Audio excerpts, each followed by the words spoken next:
Hello, so this is a revision video for IB Chemistry S1.1.2, Kinetics, Intermolecular Theory, and States of Matter. This is a revision video, so we only go through the essential information you need to know.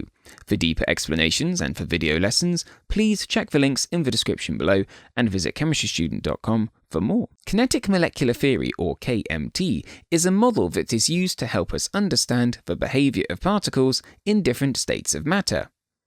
All matter is made up of tiny particles, whether they are atoms, molecules, or ions. These particles are in constant motion. The temperature of a substance is related to the average kinetic energy of its particles. The greater the temperature of a substance, the more average kinetic energy its particles have, and the more they are moving. The state of a particular substance depends on the balance between kinetic energy of its particles and the intermolecular forces between them. There are four main states of matter we worry about in chemistry: solid, liquid, gas, and aqueous.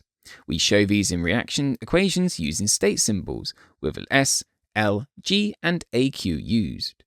In a solid, particles are packed closely together in a fixed, orderly arrangement. They can only vibrate in fixed positions. Strong forces of attraction hold them together, meaning the solid has a fixed shape and volume.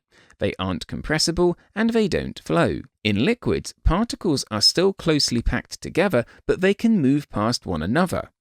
This means that the liquid can take the shape of its container, but it does still have a fixed volume. The attraction forces between particles in a liquid are weaker than in solids, and a liquid, as a result, is slightly compressible. In gases, particles are far apart, moving rapidly.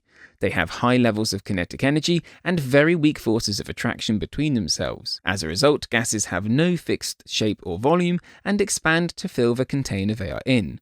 And as a result, they can be easily compressed. An aqueous state means a substance is dissolved in water, so particles of the substance are freely moving around within water. As mentioned, we use state symbols to indicate the physical state of substances, because the state of a substance can be very important depending upon the chemical process occurring.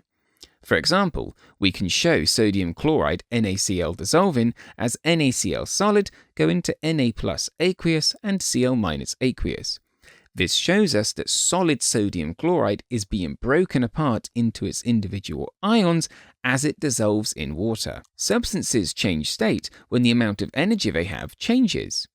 If you give a solid thermal energy, it can melt and become a liquid, and if you give a liquid thermal energy, it can vaporize and become a gas. Equally, if you remove thermal energy from a gas, it will condensate into a liquid, and if you remove thermal energy from a liquid, it will freeze into a solid. In some cases, solids can also go straight to a gas upon heating in a process called sublimation, and gases can go straight to solids in a process called deposition.